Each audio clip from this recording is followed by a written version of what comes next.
Assalamualaikum warahmatullahi wabarakatuh. Sateacana tempangkeun wasta simkuring Safira Nurajijah. Di dieu simkuring bade ngadugikeun biantara anu judulna pentingna ngajaga kabersihan lingkungan sakola. Langkung ti payun puji sinarang syukur ka Allah Subhanahu wa taala anu parantos marengkeun urang sadaya dugi ka tiasa patepang dina acara anu saeuyeut. Alhamdulillah urang sadaya tiasa kempel di ieu tempat dina kaayaan sahat walafiat.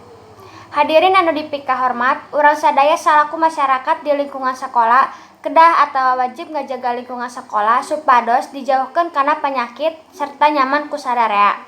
Ku kituna urang sadaya kedah ngajaga kebersihan lingkungan sekolah. Lamun urang sadaya nuju aya di lingkungan sekolah, urang kedah micin sampah kana tempatna sareng ngalaksanakeun kewajiban piket di sekolah. Sabab bersih teh mangrupakeun sabagian tina iman. Lamun saupami sadidinten urang tiasa ngajaga kebersihan, insyaallah awak urang oge bakal sehat sarta dijauhkeun dina anu ngaranna penyakit. Urang kedah mika cinta kana kebersihan, sangkan hate urang oge jadi bersih.